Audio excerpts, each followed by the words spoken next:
Greetings, friends. Welcome back to another episode of Dreamscapes. Today, we are fortunate to have our friend Wes from Indiana here, and we were talking off air just for a moment. I always talk to folks and establish a comfort level, and Wes is actually a musician and a A&R manager, talent scout, all kinds of stuff. So I'm not going to try and remember all the things he told me. I'm going to throw it over to him, let him talk about his business and where you can contact him if you're looking for his music or his skills. So Wes, if you want to just say a bit about what you do.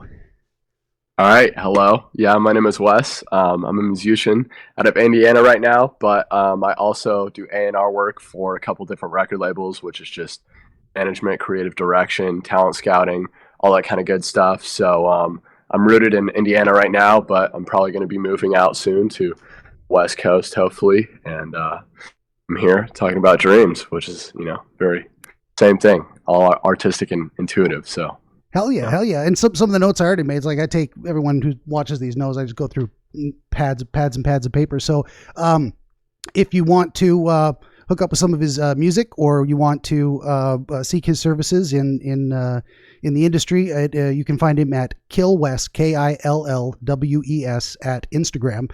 And you'll find a nice mix of genres, different stuff he's worked with. So that's very cool. I didn't know anything about this before we started talking today. So it's always nice that's one of the things I love the most, is just like getting to know people. I mean, we may never talk again, who knows, but at least for this moment, making a connection with someone, as we do with the dreaming thing. So without further ado, I'm gonna shut the hell up and we're gonna throw it over to Wes. He's gonna tell us about his dream. We're gonna try and figure it out together. So I'm ready when you are. All right. So basically this dream, it kind of builds up to a lot of different things, because I've been having a lot of different dreams recently. Most of them very complicated, very intricate, very deep, that I've been having not necessarily trouble figuring out, but more just figuring out why I'm having these dreams. So the dream that I had recently, the dream that I'm here to talk about, I had the other night, and it started off with me on an island with like a group of my friends, and one girl that like in specific I like very deeply care about right now, and it was just us, but I wasn't there to just like hang out with them. There was like a ceremony or a ritual that was going to be happening at the end of the night, that I remember that there's like a path that led into the woods that you would come upon like very, very big wooden structures and statues and symbols, like almost like very cult-like. And I remember that there was just going to be a ceremony, a ritual there. And that was the only reason I was at this island. I'd obviously never been there before. So I just remember that there was a ceremony and I was with my friends. But as the dream progressed and it got like closer and closer towards the nighttime, or just when the ceremony ritual was going to be happening, more and more people started to show up. But most of these people, some I don't ever recall ever meeting or seeing in my entire life. And that could either just be underlying just people I've forgotten deep inside my psyche that I don't remember anymore, that are coming up in my dreams. Because, that's really the only logical way I can think about it. Because usually in dreams, you're not supposed to ever see somebody that your mind just fabricates in a dream. But all these people had like a demeanor about them that was like impressive. So they were either like attractive in some way, popular, rich, just something along those lines of like that kind of like high established demeanor, which was like interesting to me, because it was like here for like a cult like ceremony, and all these people were like of some importance in the world, or of some like demeanor that they were attractive or popular, rich, something like that. And as the night got closer and closer to the ritual, more and more people were starting to show up. And I remember there was one point where I got like a phone call from one of my friends who wasn't there, and he was telling me that there was something like not right about the place where I was and like the ritual that I was at, that just like why I was there in general. He said there was something not right about it that you need to know. And he told me specifically to climb a very specific building during the ritual and see the entire island during the ritual, and I would find out what it really is. And I also remember at a certain part of the dream, my ability to just like maneuver around got really good for some reason. I was able to like climb and like just move around in general, just like more free than I've ever felt in my entire life. And as things were building up to the ritual and all these people were coming in, the mood that these people had also changed as well over the course of the dream. At first, it started out with people just being friendly, greeting everybody. But as it got closer and closer, it got really, really weird in the way that people acted to each other. Just everybody was very egotistical and snobby and just very like in this rich cult-like demeanor. And people were starting to just indulge in sins of man. I could imagine like every sin of man was being committed. People were just like wild orgies were starting to happen. People were just being more. The only person that was really being like, I guess, attacked on or not thought of lightly was me. Every person that I talked to there, it would kind of like push me away, or they would not accept me as part of them, and I didn't understand why. And it just got really intense and weird as it was building up to this ritual, with people just acting very, very differently than what I immediately thought of them. And especially my close friends and this girl that I deeply care about. She at one point she was avoiding me, and she didn't want to talk to me, and she was like actively flirting with other people and just acting in all these things like right in front of me, which really confused me, and I didn't understand why she was doing that. And I just remember as the ritual was building up, the thing is, before the ritual happened, the dream ended. So I never got to see what the actual ceremony that was going to take place actually was. And there's a couple reasons why. Either it's something in my psyche that I'm not meant to know yet, or it's something that is in my psyche that I already know, but it's something I have to figure out outside of the dream. So it was building up to this ritual, and everything was becoming weirder, and I just was getting worse feelings about being there, and about what it actually is, and what everything actually meant, and why I was there.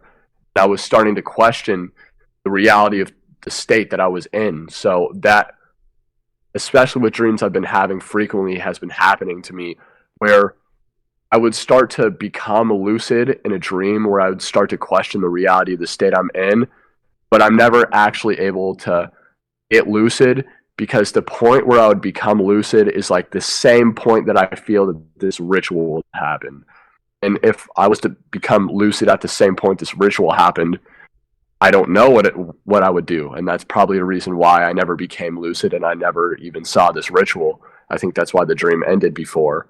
So that's kind of where it ended. And it obviously it's weirder to explain and put into words than like sure is, yeah. Obviously how you actually feel in a dream, and how you actually feel about the dream and what actually happened. It's definitely a lot more peculiar and hard to put together.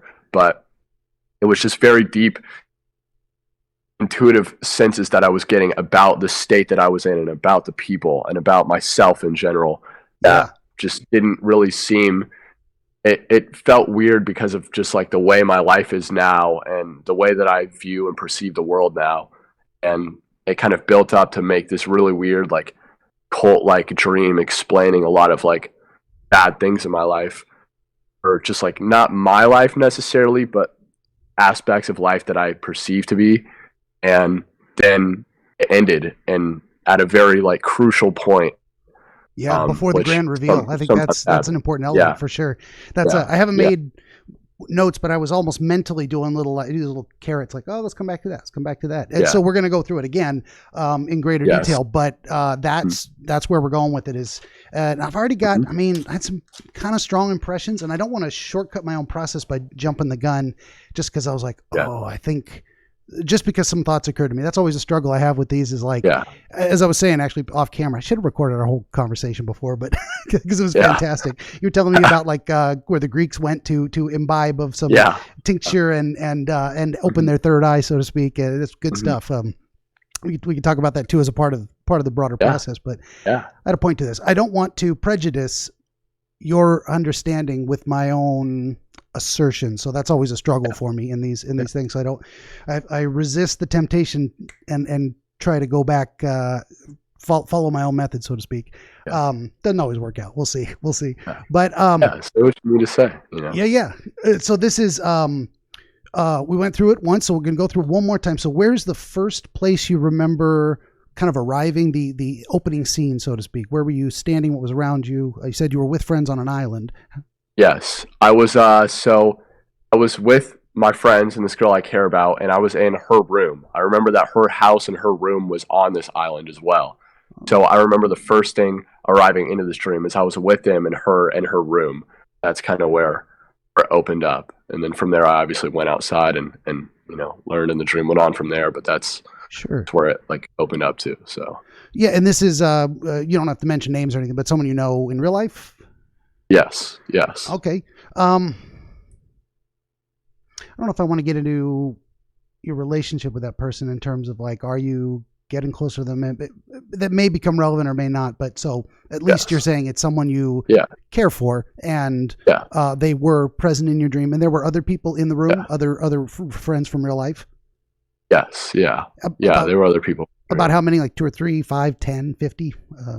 It was 2 or 3 of the same people that I hang out with in this group, like mainly just when I'm with this girl, and I'm open to talking about it. It's obviously I'm probably not going to mention her name, but I if it's something that may help understand it or help understand the dream, then I'm open to talking about. That's always a struggle too with recording these things, is that we don't want to put anyone else on blast. She's not here telling us it's okay to talk about her. So if we get into that, I can always chop it out, and I've done that before. Right. So in that case, you don't have to avoid anything. If it makes you uncomfortable, of course we will. But if we get into something and you look back on it later and you're like, hey, can you just take that out? Absolutely. Yeah.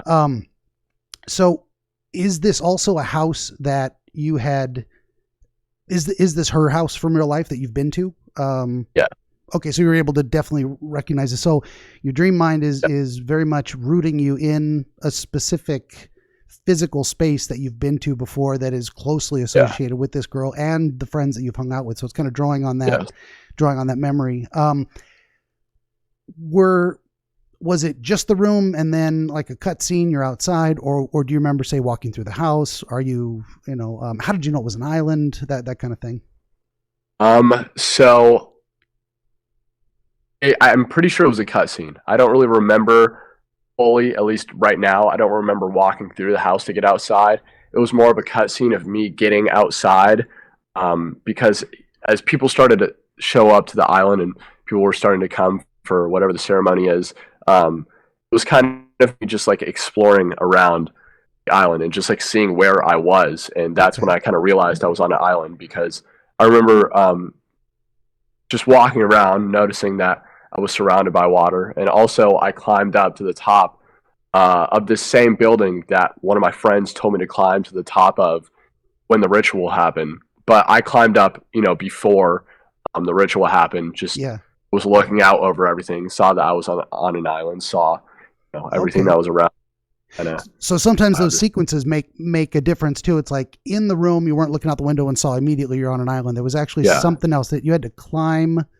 Yes. Climb something. So you're kind of retroactively setting the scene from a detail that happens later, which is fine, but we'll want to put it in its proper sequence when we get there. Yes. Just before we leave the room, did any interactions happen in that room between you all? Anything? I do remember we were having a conversation. I remember we were having a conversation about the ceremony that was going to happen. I remember we were talking about it, but there wasn't ever a part of my dream where somebody told me what it actually was. That I understood what the actual ceremony was going to be about, what it was, any of that.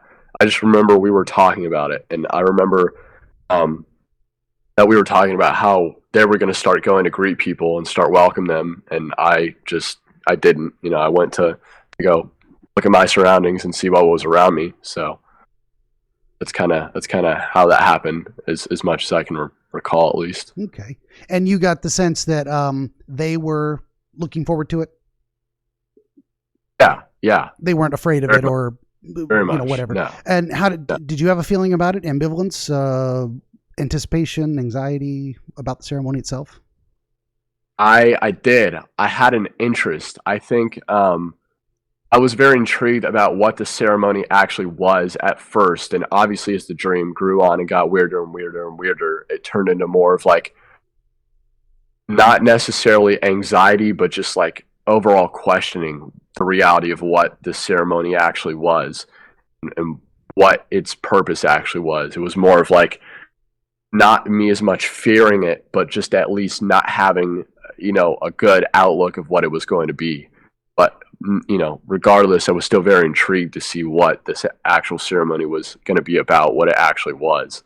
Okay. But I never anticipated it or felt anxious about it, I guess, if that makes sense. Good deal. Yeah, exactly. That's exactly what I'm looking for. Is what was your thought about it? What was connected to the experience of being with these friends and knowing that an event of some kind, ceremony, whatever it might be, was going to happen, and then we look into the future and we say, I'm looking forward to this, or I'm not, or I don't care. So this was it had piqued your interest. You said you find it intriguing, which is, it's a mystery. What is going, I want to know, that kind of feeling. Right. Yeah, for sure. So you said your friends kind of announced, or at some point you separated from them and you knew that what they were going to do was to greet the people that were arriving. Yeah. And that's the point at which you went, kind of went your own way. Do you remember parting from them, or was it just the cutscene to, you're separate, what they're doing, and now you're on a different mission? Yeah, I think it was more of a cutscene. That's when we had the conversation in the room where it started, and then I remember them telling me in the room before anything happened that they were going to leave and go start greeting people and welcoming them, and that's when a cutscene happened where I was no longer with them and I was outside, and that's when I started to walk around and see the nature of where I was actually and get a feel for where I was. So. Okay, good deal. And that's something I try to pay attention to also in these, is because there's very often, it's like connected sequences of thought, one to the next. So there was something about that experience and the expression of your friends that they were about to go and begin moving towards the ceremony by greeting people. That's like the next step before getting there. And that in some way acted as a trigger to say, once they committed to a path and expressed their intent, scene change. So I don't know what it means yet, but that there's some kind of trigger there of going your own way, or taking a step back from, you didn't join the crowd to go, okay, I'll come with you. You're like, no, I'm going to go look around. I'm going to assess this for myself independently. There's something there. So that's why I put these so there's a carrot. We'll come back to that. What do you remember about where you went first? What you saw? Was there a particular path you took to, when did your friend call, that kind of thing? What's the next sequence? So the next sequence is that all happened in one, scene that I can remember. So I first got outside. That's when the first cutscene happened, that, where the sequence changed. I was outside and I remember looking at the sun setting, and I could look straight down the street all the way to the end of the island where the water was, and I could see the sun setting over there. And then I remember turning around, and behind me was the building that I decided to climb because I wanted to see where I was and what where I was actually is. And so I climbed the building, and I was looking out, and that's when I kind of realized it was an island, and I was kind of identifying different areas of this island and where it was, and there were like a residential area over here where her house was, and there was I could see the forest off in the distance where the ceremony was. I could see an area to my right where people were actually coming in from the island. I didn't see any boats coming in, but saw people there, and as I like walked down, more people started to show up. And I remember also on top of that building when I was looking out at everything, that's when my friend called me, and I remember him telling me that there was something that I needed to know about where I was and why I was there. And he told me that I needed to like be aware and remember like why I was actually there. And he told me that something isn't right about this ceremony and why I'm here. And he told me to climb the same building that I was on during the actual ritual, and I would find out what everything actually is. And that's when I had that conversation with him. And that was kind of all in one sequence, that I was outside and I climbed this building. I looked at everything. I kind of was able to identify different areas of this island. And then I had that conversation with my friend about the nature of the reality that I was in, I guess. Okay, that's interesting. So my initial impression was incorrect, and I think I may have just wrote it down wrong. I'm trying to think and write and listen at the same time. Yeah. So I had was under the impression that you climbed the building because your friend told you to, but it was actually the independent desire to get yourself up to a place where you could get the lay of the land, get a better understanding of where you were and what was going on. And that kind of served as a trigger maybe for the friend calling, that once you got up there, some new information became available to you. That seems also very, very significant. So that's another carrot right there to come back to. The act of seeking knowledge leading to the revelation of what you're seeking. I mean, it's kind of basic in some way, like duh, but it's very important. That's like, it's not to be overlooked just because it's kind of a simple concept. So you mentioned from the height of how big was the building? Just curious. I don't know if it matters that much. 2-story, 5, 10 office tower. It was actually a pretty big building that I can remember. It was it kind of seemed like almost like a big apartment building. But I don't think anybody was in there or living in there, because I remember that there were like leaves and moss, and it looked like it had been grown over by nature. Almost like, a little bit like post-apocalyptic type of, sensation that I was getting from this building. But it was almost like a skyscraper, not quite that tall, but I would put it at probably 20 to 30, 40 stories, pretty high up there as far as, a building goes. It was a pretty tall building. So as far as you can recall, that's the only building of that type on the island? Yeah. You didn't see anything similar building to it or next to it? No. Interesting. Yeah, you've got this residential area, you've got this forest, you're on an island. From there you can see a long way down this very straight road, and like almost directly the sun setting over the water there. Getting really good visual images of what you're seeing there. And it's the only building of its type. You picked the highest possible vantage point to get a real good look, and it was tall. You went way up there. Yes. Not only that, I'm loving this idea that it was unoccupied. Not only that, but like almost reclaimed by nature, almost abandoned by people.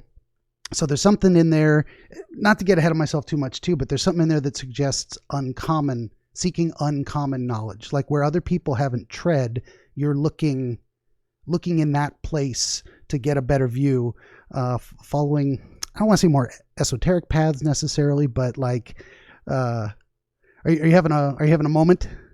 Is that connecting? Yeah. I love that. I love that. I can kind of see it on people's faces. Sometimes they're like, whoa, right? Yeah. No, that 100%. Yes. That makes very cool. And I'm getting ahead of myself again here too, but this is what I do. This is just an example of my connections that I start making. Did anything else happen on the building, or so your friend, you're up there, you're getting a look at things. Could you see your other friends greeting people from that vantage point?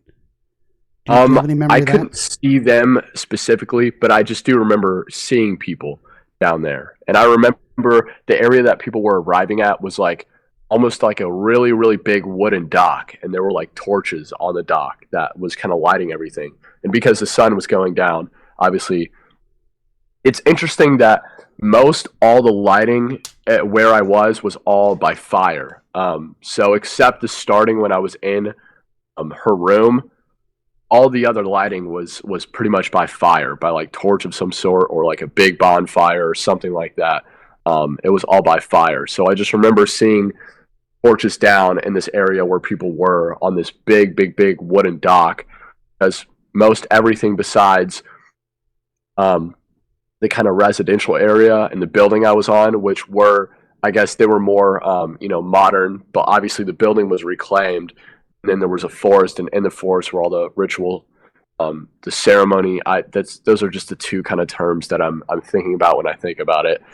It was all wooden. It just seemed cult-like. It was all made wooden structures, and then the dock where people were coming in was wooden as well, and it was all lit by torches and firelight, which was very cool.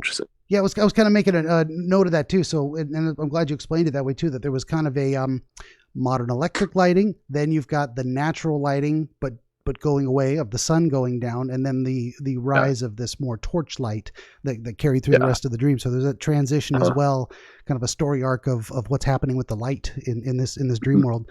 I was going to ask you if you had any thoughts, emotions, impressions while you're on the building right before the friend called. Like, do you remember some kind of something that happened and then phone rings? Yeah. I think before he called me, I obviously wasn't thinking necessarily the exact same thing, but that's when I started to question where I was and why I was here on this island. Because, obviously I'm in a dream, but I'm pretty good at, when I'm in a dream, at picking up just ideas and aspects of the reality of the state of nature I'm in, and being able to question it and, ask questions in my dreams, which, doesn't always make me lucid right off the bat, but it leads me to become more aware of the state that I'm in. I think that's kind of what was happening when I was up and I made it to the top of the building and I was looking over everything. I never thought about it before, but then when I was up there by myself, I thought about it, and I was just wondering like why I was actually here and what all this actually was, because I've never been to this island before. I was kind of starting to question things, and then that's when my friend called and I had that conversation with him. That is interesting too. And so this is how our thoughts in real life work, and also in dreams, is like we follow a certain path of like knowing. There's a kind of knowing where it's like, this is the general direction I feel like I need to go. We don't always know why. We're following our instincts and whatnot, and they serve us well usually. So your instincts, in a way, took you up the building to say, let me get a grip on what's going on here. And then he said, what is going on here? And like it was in the script, the phone rings to give you an answer. Here's what's going on here. Is that what you think? Again, that seeking to know, and then the transition or the trigger for an information source provides itself in a way, or your mind says, well, here's a friend, and this is maybe a friend you trust for their good advice in real life. I think I, not necessarily for advice, but I trust him because I know he's a very honest person. He doesn't try and lie. He doesn't try and be anybody for anybody. He's himself, and he's very honest about who he is, and very straightforward with what he thinks about things, which I respect a lot, because it's not all the time that you're able to meet somebody that's open and honest with who they are, and able to trust them to know that they can tell you the right thing, and not lie to you. There are people that would tell you the truth in an instance where lying would maybe help make something less painful, for sure, but doesn't make it any more than a lie. So I think that's very significant too. That idea that the person who called you was not someone you were immediately suspicious of trusting their impression. This is someone who's the word I wrote down was genuine. He's genuine with you. He may not tell you. He may not always be right, but he's always going to tell you what he actually thinks without ulterior motives. So you're getting this impression of someone from real life that you trust, and that's good. There's a trusted source, say, of at least asking good questions, putting you on the right path to trying to figure things out. Yeah, that's fantastic. So that's the trigger there. And then how did you kind of respond? Did you have more of a conversation, or he just spoke and hung up, or did your emotions, impressions change? Did anything in the environment change as he was telling you this or after? Yeah. I think I want to say I do recall having a short conversation with him, but I don't really remember what I said to him. I do just remember what he said to me. And obviously, after he said this to me, not only was I starting to question more about where I was and what all this was, that's also when people started, the behavior of people started to change, and the overall behavior and feeling that I was getting about where I was started to change as well. So I think as I became more skeptical and more questioning of the reality in the place I was, so did the behavior of other people around me. And I was kind of the only one because, like I was talking about, I was the only person that I felt genuine that I could trust on this island. Because my friend who is genuine, who I can trust, he wasn't there. He wasn't there. He called me. And yeah, he wasn't there. I felt like I was surrounded by people that I was starting to slowly lose trust in. Although a lot of these people I haven't met before, or I haven't talked to in a very long time, or whatever it is, I still just felt an overall, like I started to not trust anybody that was also on this island with me. And that kind of happened after that phone call. And so did their behavior. Their behavior also changed towards me, I think, after that phone call. So you were alone on the top of the building, and then you're describing this behavioral change. So at some point you came down. Do you remember how you got down, or just another cut to a different scene? I do actually remember how I got down. That's when my ability to like maneuver got better. That. Yeah, so I scaled down the building like in a very, very just like fluid way that like I got down very easily, and just like with a very complicated, complex scale, and I got down the building very, very easily. And after that, I was able to just like move around the island very freely, and I could like jump and flip over things and really move in any way my body desired to move. I wasn't flying or defying gravity or anything like that. But as far as my ability to free run, it just became very open, very free, and I understood how to move around my surroundings, and that's kind of, I scaled down the building, and that's also when after that I went over to that dock where everybody was coming in, and that's when I started to talk to people, and talk to the people that were getting there. And that's when I started to learn that all these people here were attractive or rich or popular. They weren't just like average people. They weren't just like people that I usually trust. They were people that usually like I would not have a strong feeling towards.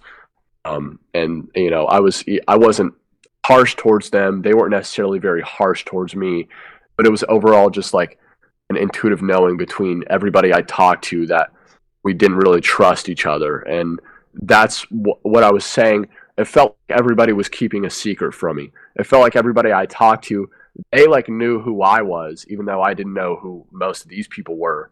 And they felt like they knew something that I didn't. And that's kind of what created a separation between me and these people, because they knew something that I didn't, and I could feel that, but they weren't telling me. And the way they were acting was just very like hinting. And it just made me not trust anybody on that island. And after I kind of talked to a lot of those people, I remember talking about how we were getting ready for the ceremony, and they were asking me if I was ready, and that we were going to go over, to the woods. They called it something where we were actually doing this. They called it something that I can't remember the name of, but they called this area something specific and asked like if we were ready to start going over there soon. And before everybody went over there, I went over there by myself, because I saw this wooded area when I was up on this building, but I didn't know what was in the woods. And that's when I went there, and I saw all these big wooden structures, and these big wooden platforms that looked like they were meant for people to stand on and be gathered in. And there was a big almost wooden stage, and everything was built up in elevation around it for people to look down onto this big wooden stage. There were like wooden structures on the stage, and there was a big like a wooden bonfire that was ready. And I remember it was also a very tall like wooden structure, kind of up there, that I also climbed up and down very easily, with a very just open free movement, to kind of once again overlook, not just the total island, but it was just that wooded area. It was just that area that they were talking about where this ritual ceremony was going to happen. I remember just getting a full look at it and looking over everything and kind of identifying and like not knowing what all this was, but just like wondering what it was. And then I climbed down and went back over to where everybody was, and that's kind of how that went. Okay, so there was just to get the sequence right in my head, so a lot of information, a lot of good stuff. Yeah. You came down off the building, and that's where you got your. So there's another trigger there. This idea that you followed your instincts to the high place to look down. You followed. You received trusted information you felt from someone you could trust. That suddenly seemed to unlock this ability to maneuver, to move around in this space better. Yes. That seems to be another trigger. So immediately you experiment with it and kind of parkour down the building. Free run, so to speak. And then any memory of making your way to the dock, or just kind of you were there? I do remember going over to the dock, but it wasn't like really a lengthy process. It was more just like me running and scaling things, and then eventually ending up like over to the area where everybody was. But it wasn't necessarily a sequence cut scene, but it was more just a quick me getting over there and coming over to everybody. So yeah, and that may be important too, because like why not a cut scene? Why this briefly but extended, like the actual experience of you're having to make another choice of like, you didn't decide to leave the island, so you decided to continue to investigate in a way, or you're see what happens, whatever that motivation was, but you're using these new powers or abilities, skills, so to speak, to get you there. And that's where you're interacting with these people, and they all, and that's when you got the idea that they were, the words that come to my mind is like high status individuals, that they were all the beautiful people, rich, powerful in other ways. But what you didn't have was a sense that what seemed to be missing, or what stood out to me sometimes, is what's the empty spaces.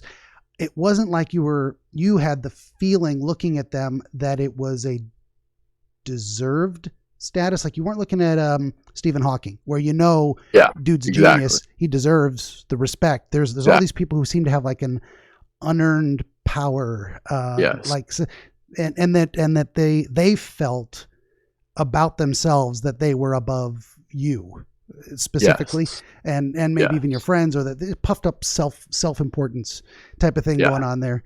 And then the next thing that happened, so you did that a little bit, and then they started asking you if you were ready to go through the ceremony. Someone had mentioned that in some way. Did that come from a specific individual, someone you can remember seeing or hearing say those words? I want to say the first person I remember mentioning it was the girl that I care about, but I remember after she said it, just like most people I talked to started to mention it.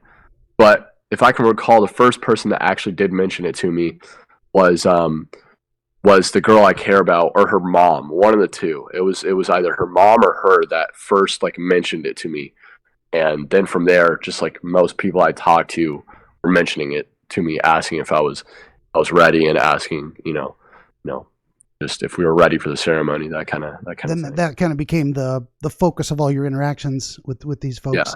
And did you get a sense of what they expected the ceremony to be or to accomplish? Like, what was any idea of what they thought the result would be? I'm not really. I just know that they were all they all understood the importance of what the ceremony was. It felt like it was something that they had experienced, maybe not themselves, but they have been to this ceremony before. It felt like everybody except me had been here before, and they have experienced a ceremony for them or somebody else or whatever the ceremony is. I didn't know if it's for a person or if it's a gathering for something, worshiping something. I don't really know, but I just know it felt like everybody had experienced and knew what it was except me.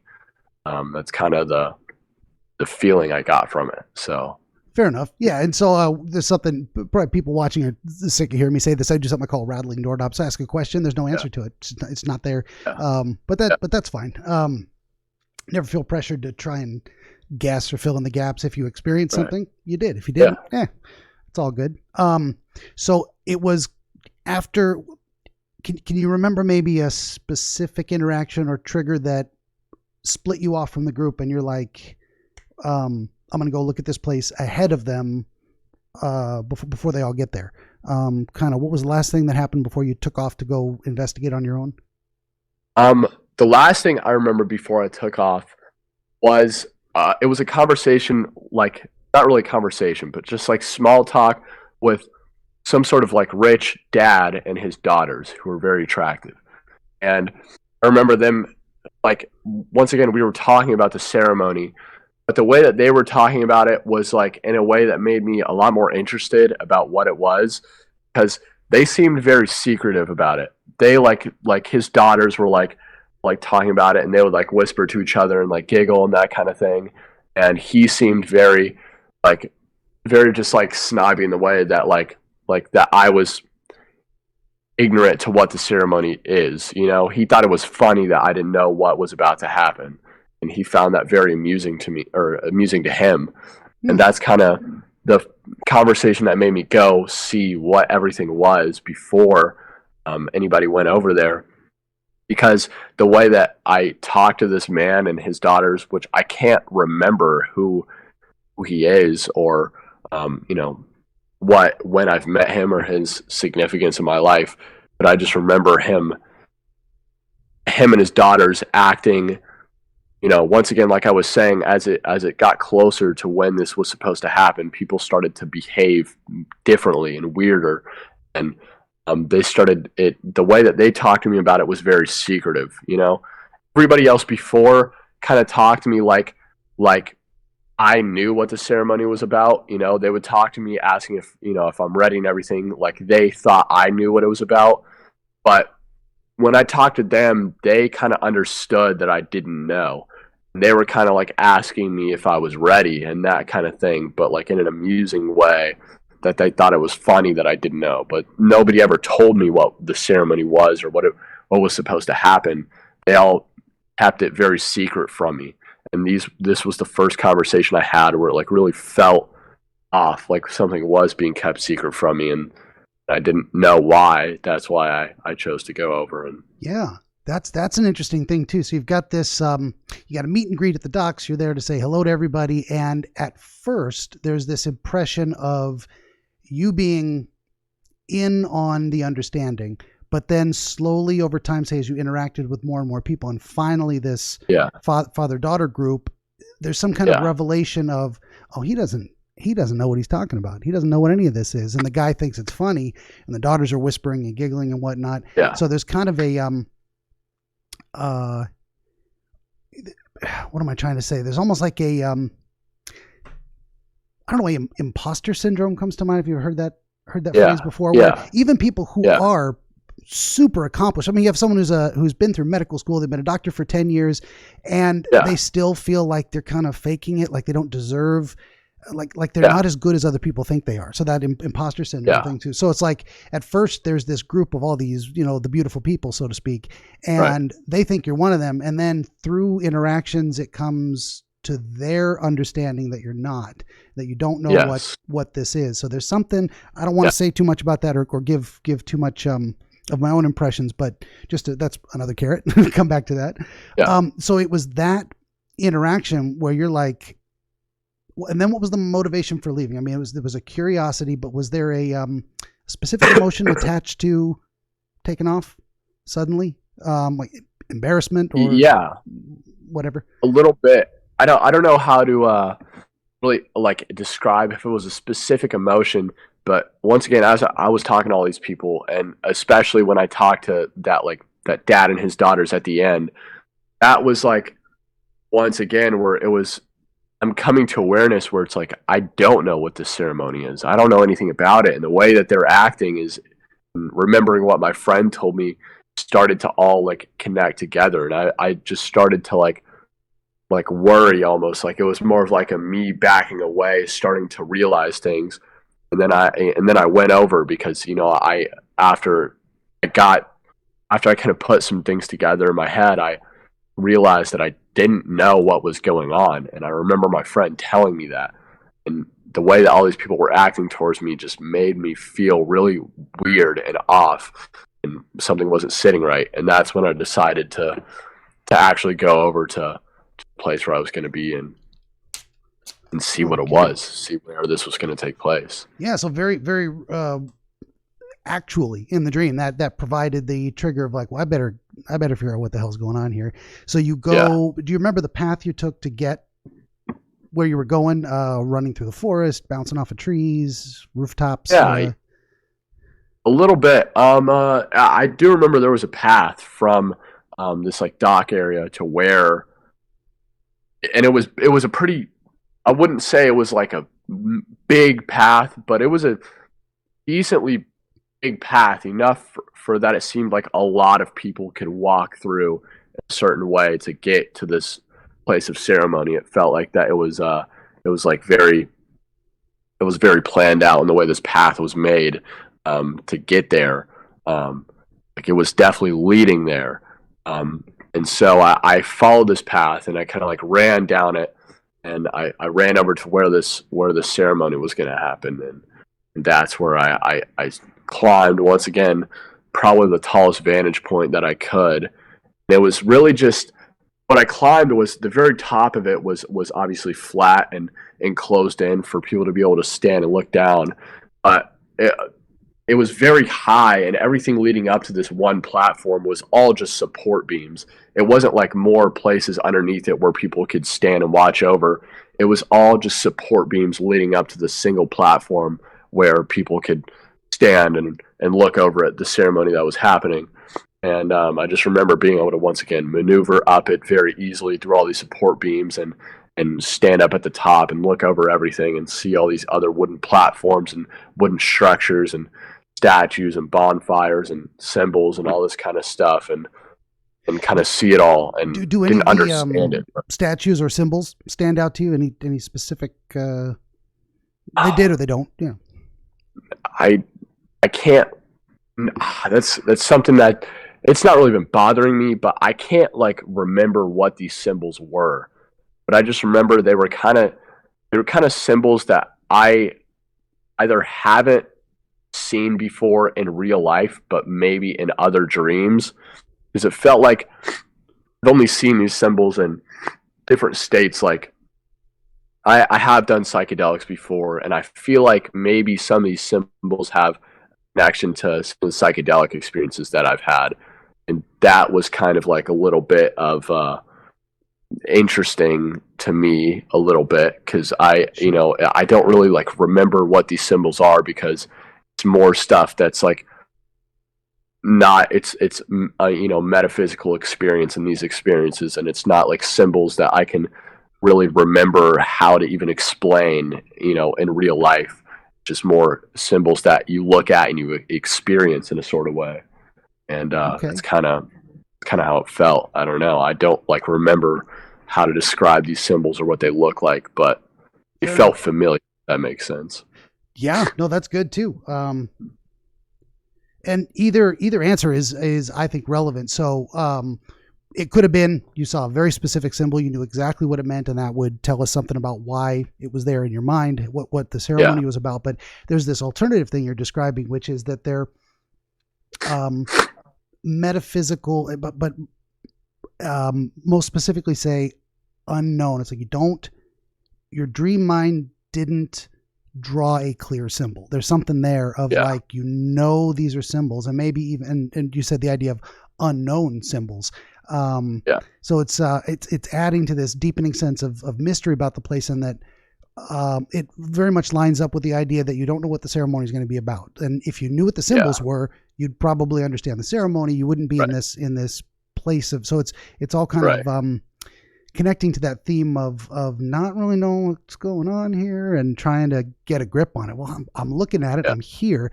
Did you have any sense of how the environment itself was going to be used? Did the environment itself suggest a behavior or specific type of ritual? Is anything in that vein?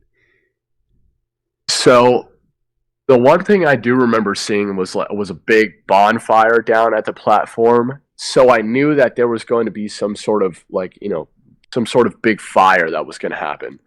But there was I don't know if maybe I saw a podium or if I saw something on the main wooden platform at the bottom where somebody was going to be standing, that just I think that somebody was going to be giving some sort of speech, and then that fire was going to be lit and something was going to happen down at that platform. I don't really understand, I don't really know exactly what was going to happen down there, but I kind of imagined somebody in white robes, down on that platform, speaking very cult to a lot of people, and then that fire was going to be lit, and either that would signify something or something physical. I don't really know which one it is, but that's kind of what I understood that area was meant for, or for people to gather around and listen to some sort of ritual or ceremony that they've heard before.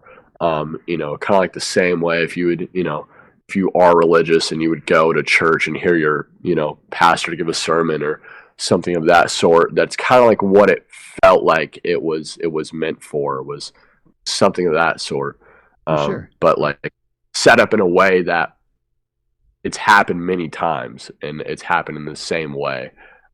So something very specific, I guess. But once again, I don't know what it was. Okay. And do you remember kind of this was pretty much the end of the dream before the other people arrived, or did they start arriving? No. So before the end of the dream, I actually went back to where everybody was, kind of on the docks and kind of in these buildings. But that's when it was starting to get kind of weird, because this kind of this party thing had kind of started to happen while I was away, looking at where the ceremony was going to happen. That's right. I forgot that completely. Yeah. Yeah. That's when people started to really get weird and indulge in very very archetypal sin kind of feelings, gluttony and greed and people just having sex out in the open and drinking and doing all these things, and it was just very odd and cult kind of, because everybody was involved in it and everybody seemed to be used to it and not think about it really. Everybody was just acting in this way, and it was a really weird party kind of environment. And I just remember that's what everybody had started doing and was in the process of doing while I was away, kind of looking at this area where the ceremony was going to happen. And then that's also when I noticed that this girl I really like, she wasn't trying to talk to me. She was kind of avoiding me. And I remember her flirting and dancing with other guys and stuff like that. And just everybody kind of avoiding me in a sense, because they weren't letting me in on this kind of party that they were having. And it's also a fact that I didn't really want to be a part of it. I thought it was really odd and weird, and I didn't find it to be I didn't find it to be something that I necessarily wanted to be a part of. But also again, people were kind of just ignoring the fact that I was there. And it's not like they were necessarily literally refusing me to be a part of it, but it was more just like they were doing their thing and like ignoring the fact that I was even there. You would have almost had to insert yourself in. Nobody came over and welcomed us. Like, hey, join us. That kind of thing. Yeah, exactly. And that's interesting too. So this is almost another triggered event. It was something about going to get a look behind the scenes at the empty ceremony space, getting a sense of it, a feel for it, that then triggered this next phase where now you're getting a look at what's really going on with these people. So it was from the docs to the investigation, back to the observation of the people. And there was something about seeing where they were going that triggered the change in their behavior, observation. Now you see them in a different way. You see their behavior maybe for what it really is, that kind of thing. Yes. And it was, did you get the sense that, you didn't get the sense that they were actively rejecting, like this girl, she wasn't looking at you like, watch me hurt your feelings on purpose. It was more like she's just doing her own thing and you're disregarded. A little bit. I guess I kind of feel like she, like, maybe not like, absolutely that was her only intention, but it did kind of feel to me that she was like intentionally not letting me in. She was intentionally kind of doing this in front of my face because she kind of, everybody kind of realized, they all knew I was there, but they were kind of like acting in a way that was like kind of like, not intimidate me, but to I don't know, just like flaunt at me in a way. Like they were trying to do something in some sort of way that they knew that I wasn't going to be a part of. And I kind of felt like that is like more her than anybody else. I felt that coming from her, that she was kind of like actively like noted, like she knew I was there, but like doing these things and not talking to me like in front of my face, like talking to these dudes and dancing with these other guys and doing all that like kind of in front of my face. Gotcha. There was no way she couldn't know. That was the sense you got. Yeah. And then exactly. Okay. Gotcha. Yeah, that's almost the note I made was like an active knowing of this exclusion type of thing going on.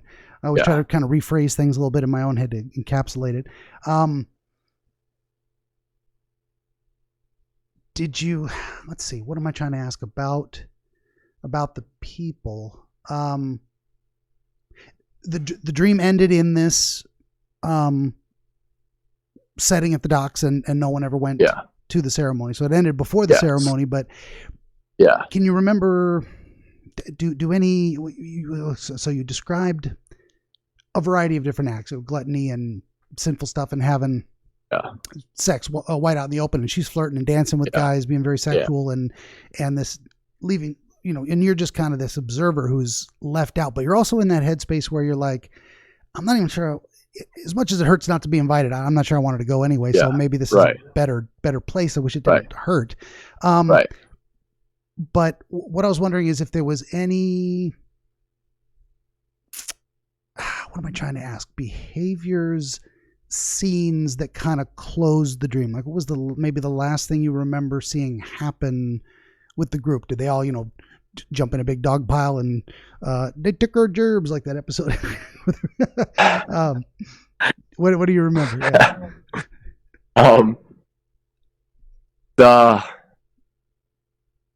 last scene I can kind of remember was like watching her like do all this stuff in front of me and look at me and know, like, she just kind of do this to taunt me, and not and have me excluded from it. It was kind of this moment that she like looked at me and then like walked into this dark room and closed the door, and then I kind of sat there and just like really like noticed things about the dream and the state of reality I was in, and started to question everything like in that moment. And then I woke up after that. That was kind of what happened from what I remember. Ooh, that's all right. Actually, I was going to ask if you minded if we took a couple of minute break. I've been sitting on. Thank you for the break. Well, now we're on to the microphone. Now we're on to the fun part. What the hell does all of this mean? I have a stupid joke where I say, I don't know, thanks for coming. But that's, we're going to figure it out. So many notes. I don't know if people, I mean, I'm hesitant to hold my notes up. My camera will go dark. I got like 6 onto the 7th page. There's so much great detail. So one thing I like to do before I get into making suggestions is ask people, as we were going through that process and some of the things I did say, did anything jump to your mind about the theme, about conclusions, about connections, before I start filling your head with my own nonsense? I think the biggest thing for me is when you probably mentioned that, like when I was on top of the building, that like kind of seemed, worn over, taken back over by nature, is when you said that I was like interested in pursuing a knowledge that, most people don't look at or don't look towards, or not anymore, at least. I think that was probably the most significant thing to me, just because I do study a lot of philosophies. I've studied Eastern and Western philosophies. I've studied people like Carl Jung, Sigmund Freud. I've studied talkings of like Terence McKenna, just a lot of like just overall things about philosophies of life and consciousness. Especially, I'm very interested in the consciousness of the human brain, and what consciousness actually is. Things about the universe, just like and things about our evolutionary state, where we are as humans, how things progress, and like the eschaton of humans and the rise and fall of empires, and how we've gotten here and where we're going, and where the world is currently and the universe is currently, why things are the way they are now. I am very interested in those things, and I have been since I was a young kid. I've never been necessarily good in school, just because I don't really work well in like systematic paradigms of like school, like education. I don't work well in things that are like repetitive and the same. But when I was younger, like really young, like 8, 9, I used to write like full length, like philosophical papers, and I didn't really like show anybody. I just know my parents found some of them a couple years after I wrote them. And I've just been, I guess, I've been a more deep intuitive thinker than most people. I'm pretty just like naturally gifted with writing and the way I speak, and the ideas I have and my perspective about the world. I don't do well in school just because I don't like to turn in work, but I am able to get through school, and I recently graduated, just by my ability to go in and take tests really well and do really well on like essays, because I can write really well. Like I didn't study at all for my SAT, but I just went in and sat down and took it, and I got a 1450, which was kind of surprising to me, because I didn't really think that I was able to do that well on the SAT. So I don't know. I feel like I've been different in the way that I perceive the world ever since I was a young kid. And I have had, once again, psychedelic experiences that have also opened me up in different ways. But that was really just adding on to what I've already felt since I was a young kid.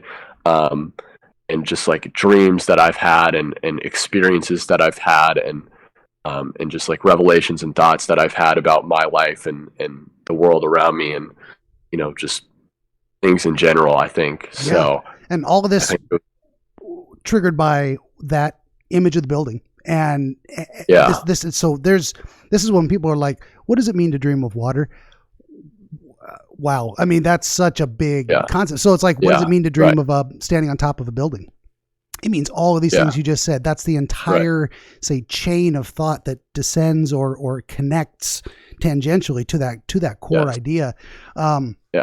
So yeah, I was getting, of course, making more notes, and there's, it's going where other people have not been for a long time, something abandoned, lost knowledge, so to speak. And the idea that it's very tall. There are some, what am I trying to say?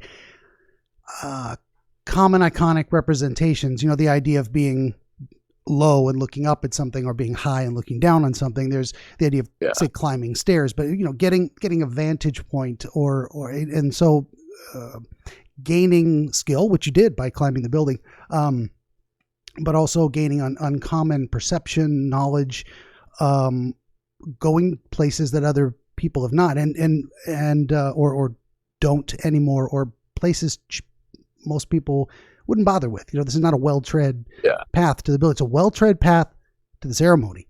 It was very much constructed, but there's this also feeling of, you were talking about the idea of you're a man after my own heart and this type of thing. I never liked school. Sit me at a desk and tell me what to do, and I'm like, I'm already bored. This is awful. I feel like I'm not interested in any of this stuff. Very, very much choosing my own path and trying to acquire my own skills and all of that kind of stuff.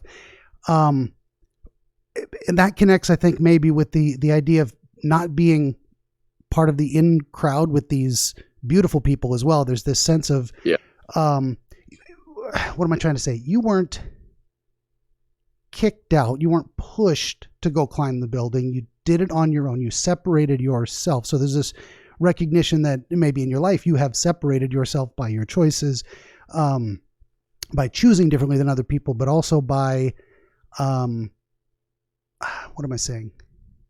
Just being naturally different.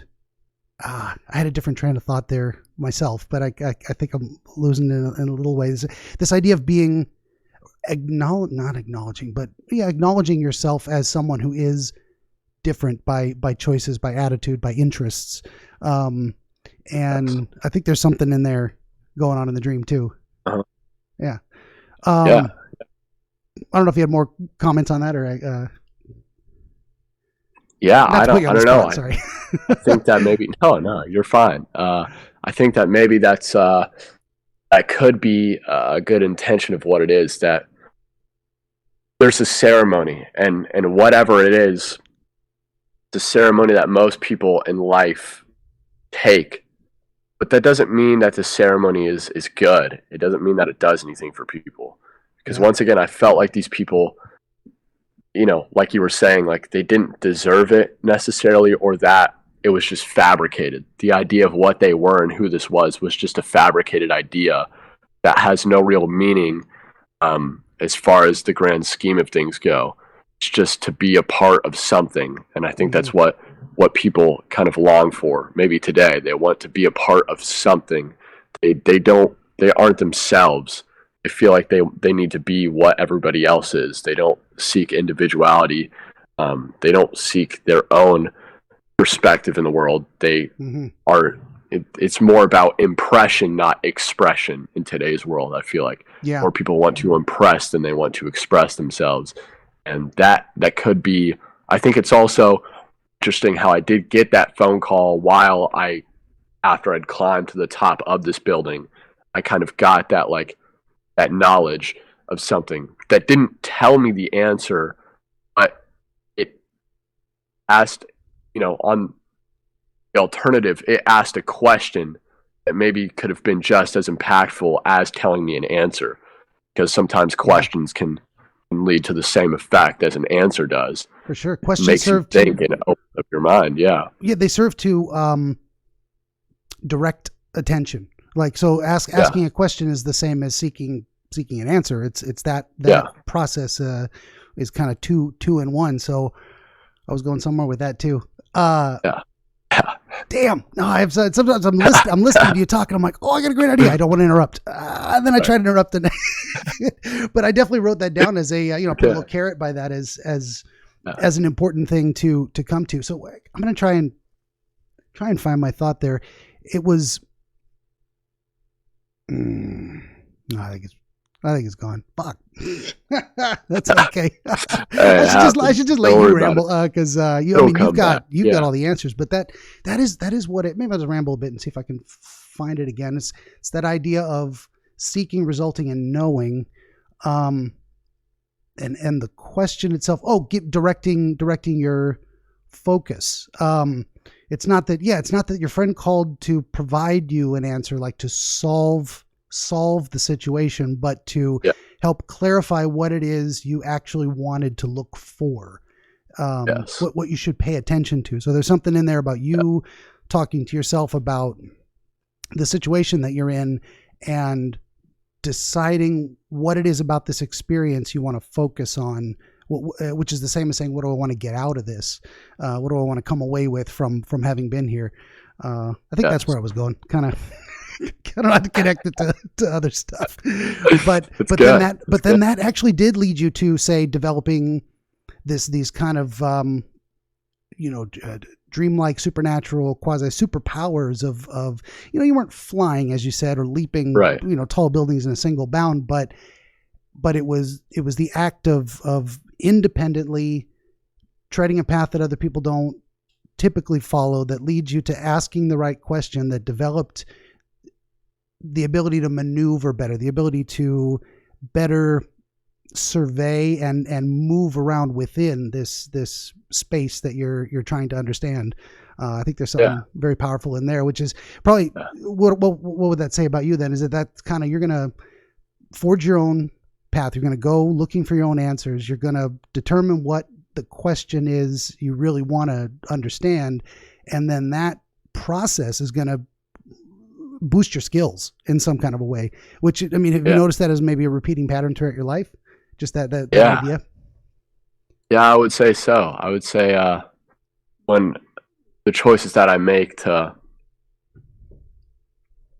perceive the world in a different way than most people do, and to find and to study knowledge that most people, especially my age, don't care to think about, I think has made me better at what I do, because I don't want to say I'm more successful than most people at most age. I don't want to have an ego about it, but I feel better off in understanding the world and having a job I care about than most people my age, because they all still have, college where they're gonna, once again, they're all gonna go party and do all that stuff, and they're gonna get into student debt, most of them, and probably not know what exactly they want to do, maybe not even get a job that has any relation to the major that they got. I kind of decided not to do that, and instead find my own knowledge in the world, not knowledge given to me from an institution, but knowledge that I actively seek, that I can find in a deeper value than something already taught and handed to me. And also the fact that I'm, as an artist and as a musician and working in the music industry, I'm in a very good position, I would like to say, at my age, that most people my age are not in, as far as the music industry goes, and as far as my position and role and who I am and what I'm known for in the music industry. So I think that could have some sort of relation with me being able to maneuver in the dream, because I seek knowledge in that dream or ask questions that I should be asking, while all these people are just following and doing the same thing and doing the ceremony, but I'm not. That makes sense. Yeah, it does. Yeah, and actually I kind of recaptured, and this time I wrote it down because my brain's Swiss cheese. What you were describing earlier of people acting to impress rather than express, the phrase that came to my mind, and the way I even kind of conceptualize ritual and ceremony specifically, is going through the motions. It's like people, their heart's not in it. They just know, I stand here, I say the words, and then I walk over there and I have another experience. And it's kind of, there's the idea of, you can just follow what has been done before. This is simply what we do, which is kind of how tradition works. Not exactly, but it's in a nutshell. And that you have, chosen a different path where you're like, the motions to follow in this particular dream sequence would have been, you're going to go with your friends to greet the people at the dock. You didn't. You went to get a look at the landscape. You're there with the people, and then you come back eventually. So you kind of, in a way, you drift in and out of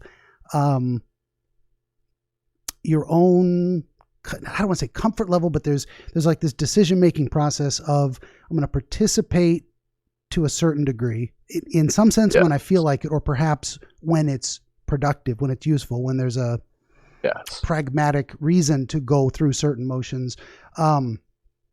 But and then the other thing that just struck me was this, your conceptualization of saying, I'm not going to choose college, I'm going to choose a professional career.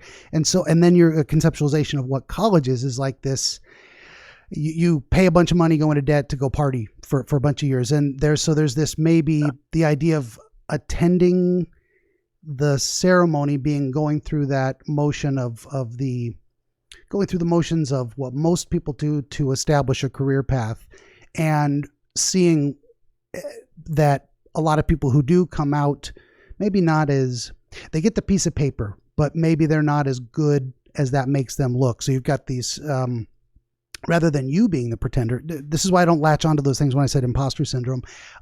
It's actually maybe how you're looking at other people that have gone through these motions, that they're not perhaps achieving what they could. That's actually maybe the easy route. And it's just this kind of waste of time party atmosphere to go to college.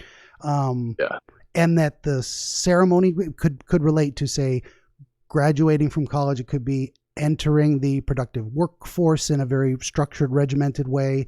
And that you actually went there to look at it and said, the ceremony is in some part mysterious. I don't really understand the purpose. Like this is why I was asking you about the idea of, did you know what was gonna happen there? And your brain's understanding in that experience was, I get the idea of what it's for, that there's, and even to the idea of a person on the stage speaking. I mean, that brings very much to mind the idea of attending a lecture, and you're there to learn from the person. And this is just what you do. You sit and you listen and they speak, and then yay, we did the ceremony, and it's not as meaningful, say, as it could be. And it was going there to experience that setting and kind of get a concept of what the ritual was going to be, or what the setting was designed to accomplish, that it took you back, and you were able to then even look more critically at these people and see they're engaged in a bunch of stuff that you have no interest in. And it kind of hurts in one sense to say, well, they're not welcoming me in. And I'm like, I'm not even sure I really want to do that. So I'm kind of hurt, but I'm glad I'm not being pressured, say, to do it as well. Yeah. I don't know if any of this is speaking to you. I've rambled for a long time. No, it is. You have your own connections. No.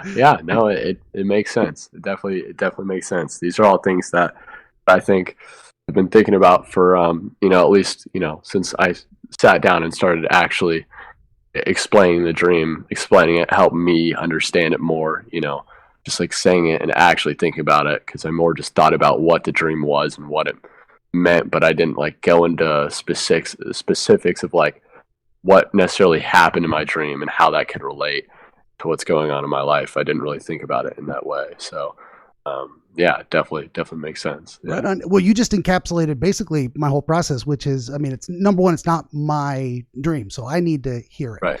Then I need to really see it. And as much as I can, even put myself in your eyes, or third person, whatever you're experiencing, what did you feel? And then it's actually that process which takes the dreamer back into that experience, and the relevance or significance of those pieces and how they fit together, and where one scene changes to another very often does bring that together. And I would hope that anyone, out there watching is like, I can do this for myself. You absolutely can. You don't need me specifically. You can even talk about it with a friend. You can do this yourself on paper. But the process is really getting as detailed as you can, then putting the connections together, which, it's hit and miss. You'll get better answers than not sometimes. But that's one thing I'd love people to come away from this understanding is, you don't need me. This is not my magic, so to speak. This is it's kind of the process itself, and you can do it. You can do it on your own. Anyway, little tangent there.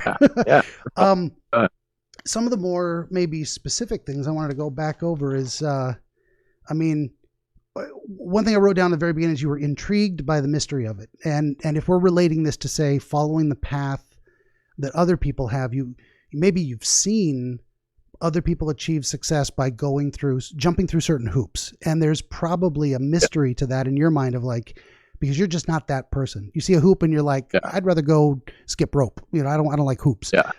Fair enough. But there is kind of like maybe a part of yourself that's questioning, what if I did what everyone else does? Would I get a result that I like? And that was at the very beginning of the dream, and kind of maybe the arc of the dream is exploring the landscape and reaffirming your original decision from the past, which is, I've actually looked at it and I don't think I like that result. So there's kind of that taking you from one place of understanding to through questioning your choices and getting to the result that I think this was the right path for me, because I don't really like where that other path, like to the ceremony, would have taken me. I don't know if that speaks to you. Yeah, it does. Good deal. We're getting into my little carrots here. And we already talked about the building. You could see the people, right? Just the imagery of the kind of maybe at the base of the building, this long street that led to the dock and the setting sun. I'm probably not remotely seeing it the way you did, but I can see buildings, street, dock, ocean. Oh yeah, we forgot to even mention the idea that this was an island. There's and that I don't know what to do with that, but islands suggest it's a bounded space. It's not a vast continent where it just runs on and on. It's this place where something specific happens, and it's a place separated from other places. I don't know if that brings anything to mind. I don't know what you make of the idea that it's an island. Yeah, I guess maybe the idea that there's more outside of the island, just because the island is secluded, and just because it may be difficult to traverse off the island, that doesn't mean there's not a whole world out there. That doesn't mean that the island is the only thing that exists. That just means the island is the only thing that we are able to perceive, or at least the only thing I was able to perceive in the dream. Maybe that's what the only thing other people were able to perceive. That's maybe why I didn't see any boats coming in. Maybe that's because all those people lived on that island, and they just, after the ceremony, they just never left. That's kind of the intention that I got from when my friend had that phone call. It was that if I went through that ceremony, I would never leave the island. I was going to stay there. I was going to leave the island. It felt like that was the first time I'd ever been to that island. It didn't feel like I was from that island. It felt like I was from somewhere else, visiting for some reason. And I wasn't meant to be on that island. And if I went through that ceremony, I would have never left that island. And maybe that's the idea, that just because it's an island and it's the only thing that you can see doesn't mean it's the only thing that's out there. Because I think that's maybe a problem with the world sometimes, is just because people can't see things, just because they're not tangible to people, doesn't mean that they don't exist. Maybe don't exist on a much vast level than they actually realize. And that's what the island could have meant. That's somewhere I didn't go in my own mind. The idea that I was thinking of, what does this bounded space mean? And maybe that helped trigger the idea, but you went almost completely opposite of where I was initially heading, but and opened up a whole new way of conceiving it too, is that, if you live your life on a tiny little island, you miss the rest of the world. If you go through, and the idea of the making choices is very close to the concept of rituals, and specifically ceremony. Say like a wedding ceremony. A wedding ceremony is there for you to declare to the world, I have made a decision. This is what I'm doing. I'm going to be with this person for the rest of my life. So there's a very contractual nature to, say, ceremonies. You go through it to arrive at a decision, or to agree to participate in something in a way. And so that again, it's very much fitting with the say career path, life choices type of theme we seem to have hit on, is that if you make a certain choice, it will lock you into never leaving the island. Go through the ceremony, you're stuck on the island. Go to college, you get locked into the debt. You're stuck dealing with the party people that you don't really feel a part of, and you don't feel like you maybe be welcome, like you fit in necessarily with that mindset. Yeah, for sure. That's great. Yeah, the idea of there's a whole big world out there, and you maybe don't want to lock yourself into one little island and live there for the rest of your life. Yeah. Yeah. For sure. What else we got here? Friend told you to climb. It's interesting that the building you climbed, the friend called you after you were already up there and told you to climb that same building. So it's almost like you're one step ahead of this person you trust, but they're affirming your choice. It's like, I've already decided to do this thing. And then you talk to a friend and they say, hey, you should do that thing. And you're like, already on it, man. I knew it. I knew it was a good decision. So that's good. So you've got, at least in your mind, this idea that your friends are supportive, but the idea that this was a genuine person. So he's not going to affirm a decision he thinks is bad. This is a friend who's going to tell you, if he says your decision is a good one, he means it. And that he's thought it through and that he's got the ability to accurately perceive what's going on. That seems a very significant element there too. I also think that it was interesting that he told me to go back to that building and climb the building when the ritual was happening, or the ceremony. That's right. I forgot that element. Yeah. How he told me to go back there and climb that same building when the ceremony was happening. I think that pretty interesting, because I climbed that building, and that building signifies something, and he gave me a different perspective when I got to the top of that building.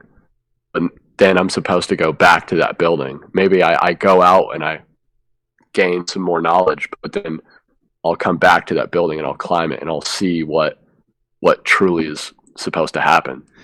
Yeah, because that just describing the building took us down a lot of different paths of how do you acquire knowledge? What's your methodology? What do you consider better or worse environments to learn things in? And so if this building is, say, just generally iconic of the knowledge-seeking desire to understand process for you, that your friend's telling you, if you want to get a look at what's really going on with the concept of ceremonies in general, not just that specific one, but look at it from the outside, go back to your, say, knowledge tower and get that aerial view to better understand what's going on.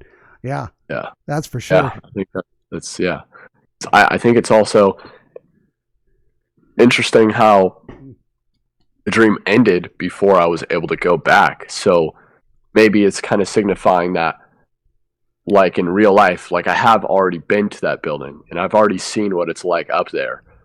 And maybe it's signifying that right now I'm not necessarily on that building, but that means I'm supposed to go back there later. But I haven't been there yet. So my mind, my psyche can't perceive what that's like. So that's why the dream didn't finish technically, because there's still something in my life that I have to experience first. I have to visit that building again in my life and take that perspective again and be able to give me and probably answers. you just if it's iconic of your decision-making process itself, you go back to that building all the time. So it's you don't live there. It's not a and that's interesting too, that it's like this abandoned place, not just because other people don't go there, but it's not like this is your home base. You don't live on the top of the tower. You live in the world with other people, but it's a place you can always return to reevaluate, to make the next decision, to get a better understanding. So very realistically, you're probably in and out of the tower all the time. For sure. Yeah, and true. You were mentioning the idea too of the dream not ending, and it's an interesting concept to say, is seeing the ceremony necessarily the end of the dream, or was it understanding where you were that was the point of the dream? Like the dream may have ended where it was meant to, and I hesitate to say meant to as if they exist for a purpose. Sometimes they do. Sometimes you get to the end of a train of thought and you've just reached the end. Either you don't know what else to think about that, you've reached some kind of a conclusion that is generally satisfying regarding the general theme of the dream. So in my understanding, if your dream gets interrupted because you're awakened, of course there was maybe going to be more, but this one, it seemed like it played out. So the end of the dream, the conclusion you reached about the experience didn't seem to include the need to participate or observe the ceremony. Yeah. It was more this understanding of the other people that were there, and seeing that, just broadly speaking, that idea that you don't feel welcomed by them is not the right way to put it, but it's, you don't feel as if you are one of them in that sense.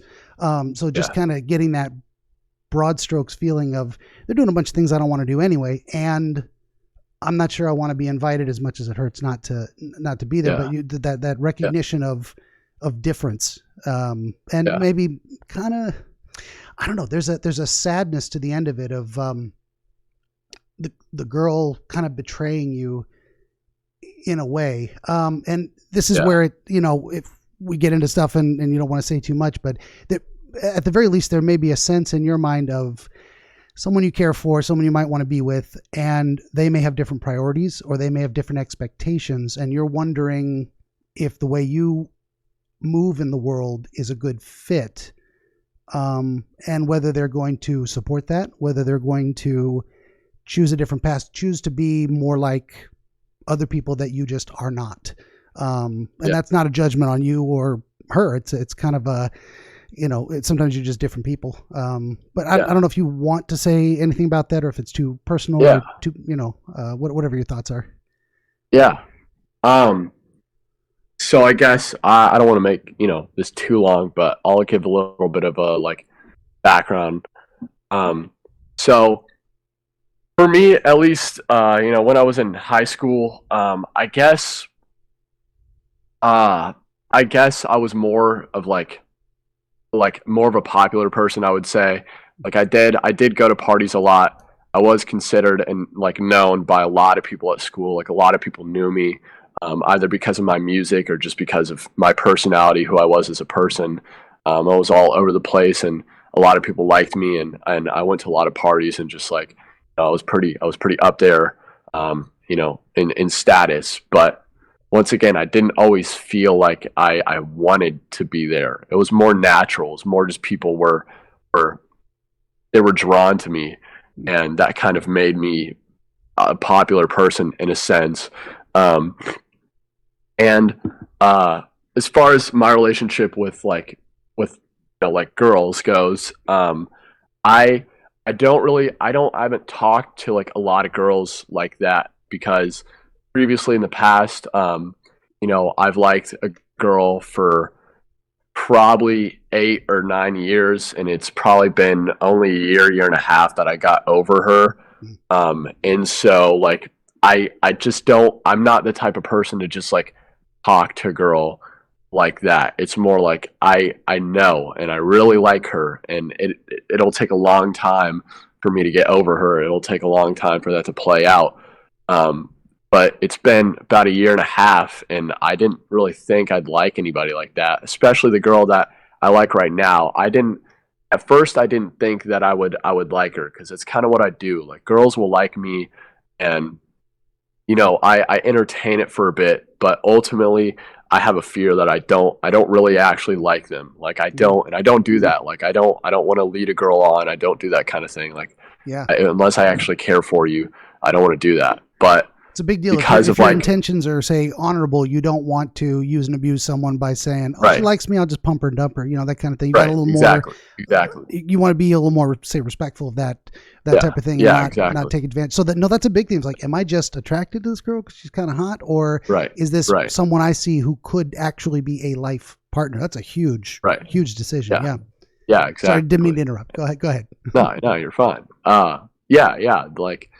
I respect people on that level, and I think because we'd been talking, especially towards the end of high school, but she had just recently got out of a relationship with somebody, and so she didn't really want to be in a relationship, and I didn't really think about it that way anyway. It was more just we were talking, and we were good friends, and we were close with each other. But then as we got closer to graduating, and especially after graduation, we got really close to each other. After we graduated, we weren't the only really classes and time we spent around each other, except for like outside of school sometimes, was like her ex was in the same, you know, areas as us. And so I'm a pretty good friend with him. Like, I respect him, and so I, you know, obviously I didn't want to do anything. I didn't want to talk to her in that kind of way, if he was around, just because, you know, that's just something I keep open minded. I'm respectful of. Yeah, it's complicated. And I didn't want to do that in front. Yeah, exactly. But then after we graduated, we could spend a lot more time with each other that we weren't around him, and that wasn't something we had to worry about. And there was like especially like a couple weeks where we were with each other like all the time. Like, I like, you know, like times where like I would really be with her, like I would sleep with her, like, and we would, you know, like it would be really good. Like, we'd spend a lot of time with each other. Then it's just bad timing, because you know, I kind of had plans this summer to move to Colorado and to move out and to do all these things with music and all that. And she, you know, has plans to go to college next year. And so, and she had just gotten out of a relationship. And so it was just like really bad timing, because we've both talked about it and we both admitted that we have very deep feelings for each other, and feelings that I haven't felt like this towards a girl in a very long time. And she also admitted to me that like she like, you know, we both have feelings, like very deep feelings about each other that we didn't expect to happen, that are, and they're natural. Yeah. And it's just like really bad timing the way everything played out. And I feel like she feels like that she's holding me back, because, you know, if she's here and we ended up actually being in a relationship, I would stay here too, with her. And I think she feels like she's holding me back from, you know, going out into the world, because, you know, she thinks that I'm restless, like I'm not meant to be here, and she knows that. She just thinks I'm meant to be out there. But I mean, she doesn't really realize that like I can do my job from anywhere, and I can still travel as much as I want. And if I were to stay here, it's because I would want to stay here to be with her. It's not because I would be obligated to stay here. It's because I would want to stay here and be with her. And also, arguably, where I live currently is way cheaper than living in LA or Atlanta or, you know, Colorado or any of those places.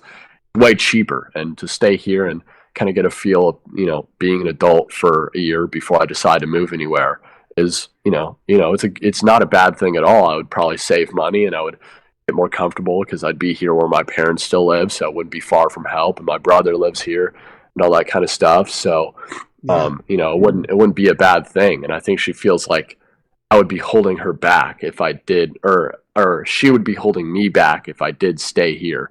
But, you know, I think I want to make that clear to her that that's not how it would be. And I feel like it's just weird, because we both know, like, on a very intuitive, deep level, like we can both sense things about each other, like, you know, just how it is when like you really love somebody and you really care about them deeply, and when it happens like that, there are things you can sense about each other. You can sense each other's emotions. You can sense how each other's feeling. Pick up on their moods. And really easy, we sense that in each other. Yeah. And it's just hard, because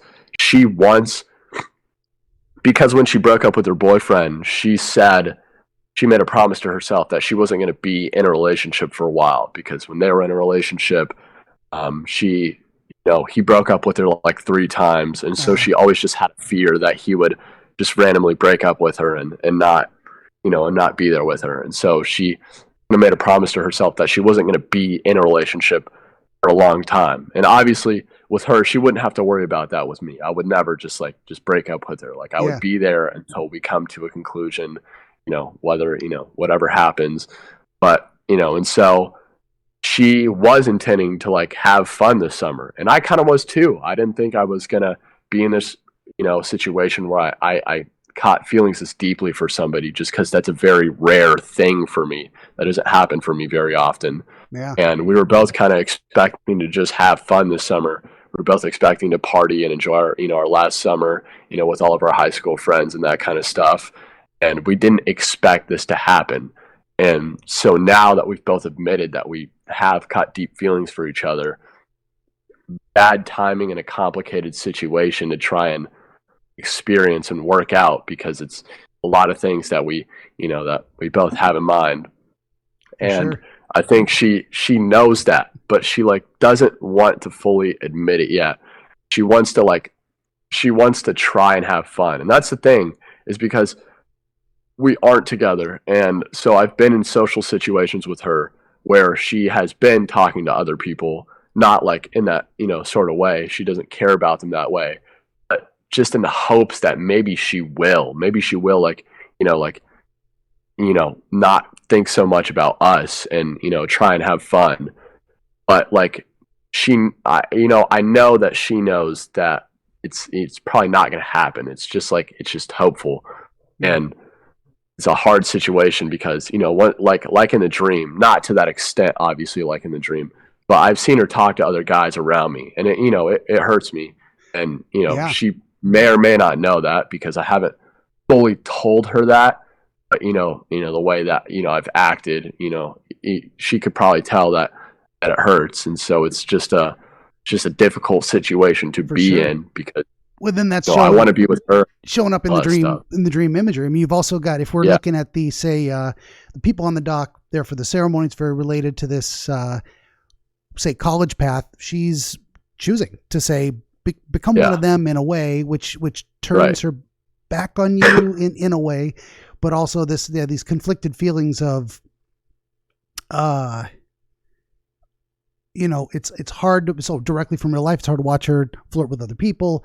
And there's also part of this rejection as well, where she is kind of turning her back on you to say, don't attach yourself to me and limit yourself, climb the buildings, get the big view. But she's taking this other path that you're like, it's not like you would disrespect her. It's that she's following a path you can't, a path you've rejected for yourself. It's like, I'm not actually one of those people, without any judgment on them necessarily. Even if you have these things of like, these people are unfocused partiers. Fair enough. Right. A lot of people go to college and waste a bunch of time. Yeah. Their decision. Not that everybody does, but so having her at the very end, and dreams, of course, I don't ever say are predictive of anything. I don't think this is fortune telling, nor are they necessarily.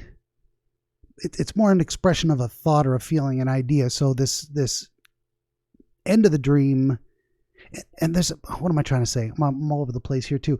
There was some other thoughts I had of like, so going to college, following certain rituals in life, very ceremonial, but then there's also relationships are ceremonial as well. They have a box you fit into. We don't see other people. We support each other emotionally. I mean, there's a very kind of ritualistic framework for relationships too. And ceremonies speak to commitment. Like I mentioned, wedding ceremony too. So even just saying, let's be officially girlfriend and boyfriend, that creates its own little island in a way, in some sense. And that, again, not to suggest that you've come to conclusions about this, but that you're letting your feelings about this scenario play out in the dream. And how do I feel? Like in our waking thoughts, very often we have too many expectations and restrictions and distractions and different things that don't let us fully explore how we really feel or what we really think about things. So a lot of that falls away when we're unconscious and the brain's just processing on its own. So these are, what am I trying to say? Rambling.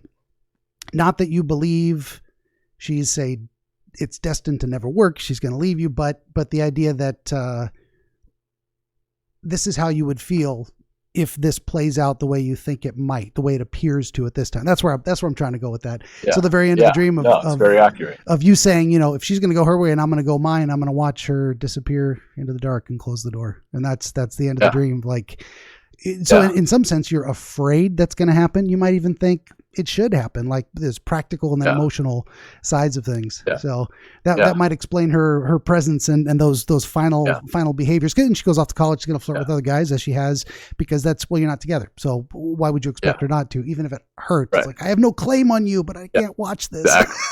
Exactly. For sure. I don't know if you have any more thoughts on that. I think it's just that. Exactly. And the fact that we do both deeply care for each other, and she knows that too, because she's a pretty spiritual person as well. as I am. I wouldn't call myself not necessarily a religious person, but I am metaphysical in a sense. I am spiritual in a sense, not like a new age spiritual, but I do think that there is something, deeper about life and consciousness and, us in general. That's deeper than what materialistic science can fully explain. And, I think that we do have a very deep connection to each other just because of, when we are together, it's just like, like it's one of those things. It's just a knowing. It's a knowing, and that's the feeling that we have with each other. But it's also, once again, balancing like emotions, and it's balancing like, more pragmatic thoughts, where it's like, realistically, if we're thinking about this in real life, like, this doesn't look like it is going to work out. It doesn't look like it should work out. Yeah. But the relationship and the connection that we have is much deeper than that. And it hurts to be in this position because I don't want to make a choice. I don't want to make a choice, and I don't want to separate us and leave.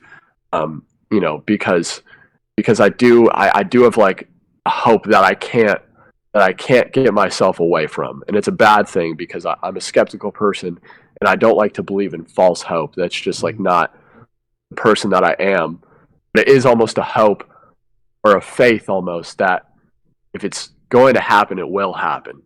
Maybe not now, but if I give it time, like, it could happen. And that's going to be painful because I have to sit here and I have to know these things, and I can't make a decision because I can't fully separate us yet because I don't want to. But also, if I don't, it could just be very painful for me, which is something that's like, it's something that bothers me sometimes, that just sitting here, I don't have enough to end it, but I'm gonna have to go through pain if I really see this out the way I feel. Yeah. And that's often a very typical, I would say, root cause for dreams, these unresolved conflicts in our mind, and we're trying to think through it. What do I really want? What are the results going to be? What should I do to try and angle myself towards those results? You've got this deep conflict of, in some ways it feels like trapping myself on an island and this more ritualistic, going through the motions to stay, but then leaving and going my own way is its own. There's going to be a sacrifice or some kind of pain to endure either way. So you're stuck on the edge of that knife, saying, I don't want to get cut, but I don't know which side to fall on. So that's where a dream's gonna come to you, and hopefully talking through it, getting a better idea of what was this experience. It kind of helps crystallize, clarify those concepts. Is like, it's not. So that's what I do mostly with this interview process, is like, I'm not really here to tell you what to do necessarily, but like your friend giving you the phone call, I hope to leave you with the right questions to focus on after going through the experience. So this is fantastic. I mean, speaking of which, though, I've kept you for almost 2 hours, and I'm happy. Don't get me wrong, to keep going, but I also don't want to take up your whole day. Are there more elements you want to focus on, or do you think your head's full? You got enough to contemplate for the moment? Because sometimes little things are clues to how you really feel about different stuff. I mean, I think we covered a lot of my notes, but there's always something more. Yeah, there is a little bit, I guess, that I could talk about. Or not anything too much, but more just related to maybe a couple other dreams that I've had. That we don't have to have to go into all the similar themes, but recurrent themes, or a little bit. So there's a question. It's not a question, but there was a statement that happened in one of my dreams that I've kind of been thinking about, and there were two kind of back-to-back dreams that really interested me. And I posted both of these on Reddit as well. But the first one was, it was layered dreams. So it was multiple dreams, and me waking up and keep waking up into different dreams. And every time I would wake up into a different dream, I would become more lucid. I would pick up on more things that made me question the state of reality that I was in. And the ultimate way that this ended was, the final thing I remember is waking up in my bed in the last dream, and my computer was next to me, and there was a video playing, and it was a video about simulated matrices and just like simulated multiverses. And I remember like kind of encompassing this video, and that was the next dream. And I remember a voice kind of narrating and going through many multiverses and all these different things. And I remember ending up in a room where there were just rows and rows and rows and rows of screens that had infinite multiverses within all the screens. And they're all playing. And I remember at the end of the stream, there was a voice that said, and it kind of, seeing all those screens kind of scared me a little bit. Like, it was a little bit existential. I also remembered kind of who Neo is, in the series of the Matrix, who Neo is in the path of Neo. And there was a voice at the end of the dream that said, word for word, and I remember this like very, very much for some reason, that said that our minds were never meant to be this powerful until he brutally changed it. And then the dream ended. And I don't know why he brutally changed it. I don't know what that means. I felt like that was referring to me, even though it didn't say me specifically. It said he. That's just how I felt in the dream. And that's kind of how it ended. And then the following night, I had a dream about that it was kind of like Matrix, the movie Matrix, but instead it's set kind of in the future, where there's a big tech company that has control over our consciousness, and they put us through these simulations where we work, where we do all these things for them to study us, get something, or to extract something from us through living these simulated lives and in these simulated multiverses. And I remember being in the simulated multiverses that they were simulating, but also experiencing a separate storyline of people waking up in the facility where they were and trying to escape.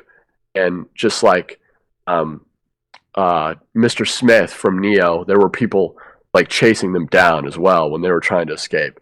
There were a couple people that did actually escape, but the dream never showed me what happened after.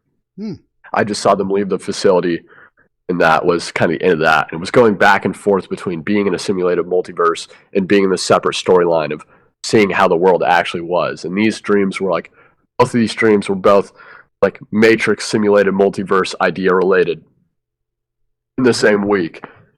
And that was interesting to me, just because I've had a lot of like very complex, intricate dreams that like mean thing on a greater level than what I usually dream about, and that are more played out and more vivid than dreams I've had ever before in the past.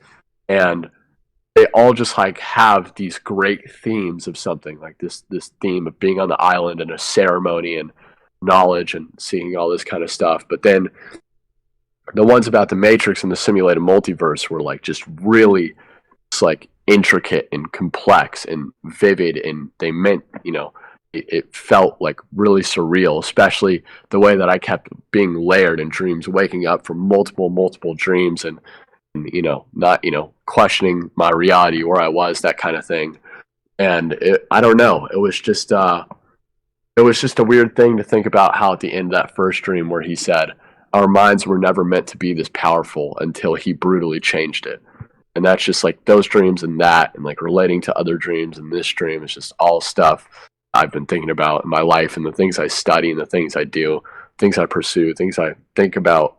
It just all is like very deep and weird in a way. Yeah. Like it's, there's three kind of phenomenon that it just came to my mind that make a dream significant or worth examining. And one of them is just being able to remember it. That's kind of the baseline. If you can't remember it, it's not, if it fades away, it was idle musings in a sense. Although that means possibly I never dream about anything worth remembering, because I don't remember any of my dreams. Maybe all my focus and wheel spinning happens when I'm awake, and I just go deep and daydream all the time. And maybe there's nothing to dream about because it's already on the top of my mind. Possible. Right. Or who knows what's going on. We don't know why some people remember dreams and they don't. That's still a mystery to science. So first thing is remembering. The second thing is the vividness or complexity of it, which is also a very significant fact. How many different motions and moving pieces and representations are present? That's a huge deal. And then the idea of the intensity of the experience. So you've got kind of this, recall. It's an idea I'm still trying to conceptualize, but it's basically those three elements that if you get all of them together, you remember it. It felt important. That's a big deal. Yep. And there's a lot of details to walk through. And even dreams that are, like I've talked to people and it seems really short, and we get into it and we talk about it for at least a half an hour. So even really short dreams are amazingly detailed if you remember them. But the more you remember, the more vivid and impactful or populated the dream is, and the more intense the experience. I would say the more meaningful it is to what your subconscious in a way is trying to bring to the surface, what your sleeping mind is trying to get an understanding of, to encapsulate in a conceptual form that makes sense to you. So just in terms of your dream experience in general, if it stuck with you, then it's probably something, especially if you haven't made sense of it yet, especially if you haven't forgotten about it yet, because sometimes we have idle epiphanies in the daytime and we let those experiences go. We forget about them because we don't need them anymore. It's no longer relevant to remember that dream because you've decided the issue you were thinking about and it can now fade away.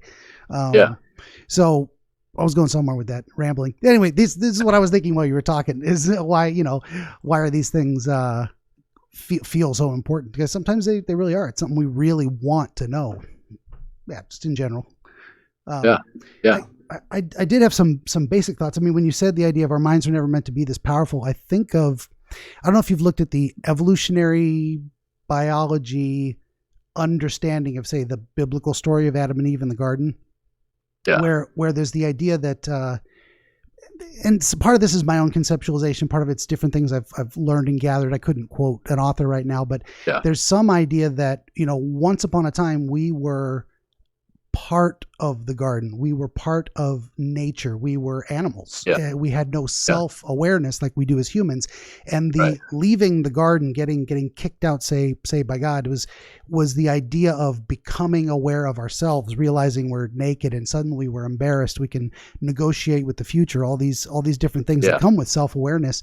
And that idea of our minds were never meant to be this powerful is almost like it just brought to my mind, whether this is your concept of it or not, but the idea of not nostalgic, because we can't remember being animals, but this wistful sense that we lost innocence. We lost our connection to the natural world by removing ourselves from it, by being able to stand outside it and say, I'm in it, but I can also see myself. And there's layers on that too. And anytime you're trying to peel apart an onion, but a puzzle, sometimes you get one layer down and you're like, is there another layer? Oh, there is.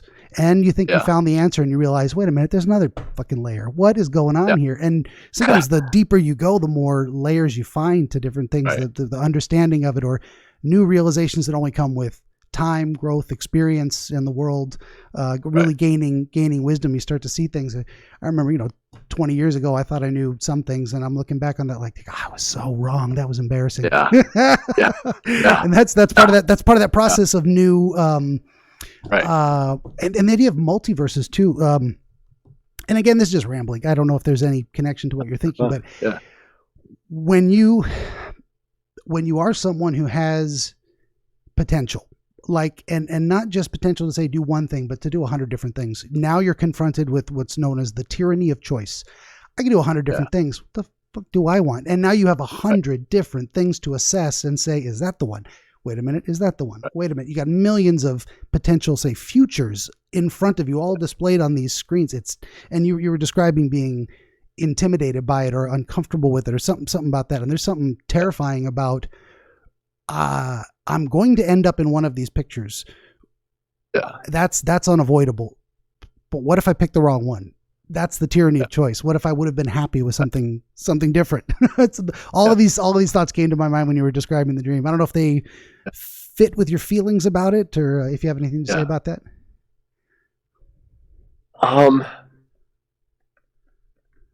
To me, it was more when I saw these multiverses. I understand what you're saying, Mm-hmm. but it was the thought of why do I have to choose? Who set this up in regulation for it to be in a systematic way, for me to have to choose between a split paradigm? Yeah. What is there that is stopping me from breaking all these screens? And it's truly there. Not just a screen, but what's truly behind that. That's like what I really felt when I saw all these things, like when I was waking up from all these dreams. Like, what is the true what's the true nature of reality? Like, we know how low things can get. We know how low it can get, but we don't know our limits. And I think that's kind of what intrigues me sometimes, is I don't know what my limits are. I don't know where the limits could stop. And it's more of an idea that I guess our minds were never meant to be this powerful. And kind of what you were saying about Adam and Eve as well. Because I can go a step deeper than that. And, I don't know if you know anything about Gnostic texts and Gnosticism and how... But very little, honestly, yeah. Yeah. And how the idea of Adam and Eve being given a choice was more of... It's an archon that... God is an archon that wants to control the human race, essentially. That's like in Gnostic text. And this isn't like me believing Gnosticism. This is just explaining it in an interesting way. Yeah. And there's an archon that wants to control humans. And that's God. That's what people think is God. But people believe in God. They don't see him for what he is, as an archon of giving us a choice, and how he needs us for himself, and how if you create something that's divine and loving, then the creation of love and light just continues. There has to be creation. This God, this archon, said he's the creator of both light and dark, which wouldn't be the choice of a divine, entity, I guess. The choice would be light and love. That's what Gnosticism thinks we are. Gnosticism thinks we are beings of love, but we're just imprisoned to an archon that deceives us. And it's this idea that maybe not as existential and literal, but maybe thinking on it on a more simplistic way, that like in the world, that there are people and there are institutions and there are corporations that tell us things that people believe in, but they haven't taught themselves to question that. And what if we break the screens? And what if we're being deceived and imprisoned in a way? What if the ceremony that we go through, like in that dream, is false, and the ceremony doesn't mean anything? It's just to keep you imprisoned in that way. That's kind of the way that I thought about all these things, connecting the dots into what it meant, and that our mind was never meant to be this powerful until he brutally changed it. So unless we take a great action as individuals to take back our individuality, then of course our minds weren't ever meant to be that powerful. How powerful our minds can be. Of course they aren't meant to, because that's not what the archetypal idea of the controller wants it to be. But that doesn't mean that's not what we really are. And that's kind of the ideas that I had connecting all these dreams and relating it to the things that I think about and ways that about life and in some ways the Matrix is a retelling, in a sense, of Plato's cave, where you've got these people chained in the, for anyone that doesn't know, people chained in the cave showed shadow puppets on the wall, and they think that's reality, but it's for the benefit of the puppet masters that are keeping them entertained. And that if you leave the cave, you're going to be blinded by the light because you've never seen it before, but you've got then all these opportunities that aren't available to you in this other space. So, I mean, in parallels to the Matrix, exactly. Well, Neo says he comes out of the cave, he comes out of his pod, and why do my eyes hurt? You've never used them before. There's a kind of, say, brutality to go back to that quote, to destroying the screens. There's a way you almost have to struggle with seeking to expand your understanding and to see, to understand, to not to see, to understand, to appreciate, to make available to yourself alternative paths that aren't the one that everyone else kind of treads. And there's a kind of hopeful, what I want to say, an aspirational. It's like what am I trying to say? I don't want to put ideas in your head or assign motives to you, but it's there's a sense that the world seems to like never meant to be. That idea is that something's happening that either should not or is outside the norm or doesn't fit the system. So the idea that human beings have that ability to step outside the system and look back at it and say, do I like this? Some people do, maybe some less than others. But that there has to be a wrenching, there has to be a breaking, because it's not easy to leave comfort. It's not easy to break away from, say, social norms or different systems we find ourselves in. And there's, a kind of, you say, until he brutally changes. So there's almost a way you have to be brutal with yourself, the brutality of self honesty and reflection that might destroy your own illusions that make you comfortable.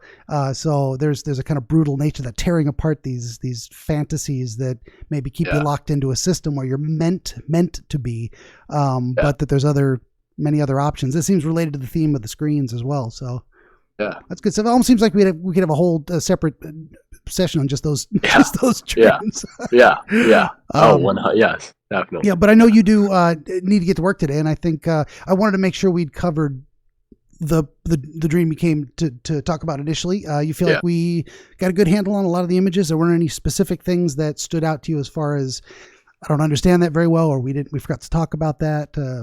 Just anything come to mind? I think for the most part, I think it was more just the concepts of the dream that were probably the hardest things to tackle. But I think overall how the dream was set up was easy to convey and easy to overall at least dive in and understand. Unlike, like the Matrix dreams I had, those are a little bit more complicated to explain and delve into. For sure. But I think this dream was at least simple enough to be able to tackle. And I think you definitely did a good job. I think we tackled it pretty well. Appreciate that. Yeah. And I, for anyone listening out there, this is how it is. It's not like me telling you what it means. I am not a dream dictionary. We are two, and I said this in another video recently, we are two people coming together on a mutual project that cannot be accomplished any other way but in this kind of a partnership where meeting of the minds and a synthesis, a result is produced that neither one of us could produce on our own. I love that's magic. That's alchemy to me. That's like this. That's why I have this whole theme of, I'm like a scientific guy trained in psychology, and I got the beard and everything. I'm growing out the hair, but wizardry to me is the gaining of wisdom. Root word of wizard. So someday I hope to earn the white beard and to be Gandalfish and whatnot. That's what I'm. You got to dress for the job you want. So okay, well great thing to we'll kind of wrap it up then, I guess. And I wanted to mention again, let me go back through my notes. So we've got once again, big thanks to our friend Wes from Indiana here, and you can find him at KillWes, KILLWES on Instagram, SoundCloud, a bunch of different places. You do A&R, management, talent scouting, all kinds of good stuff, produce music.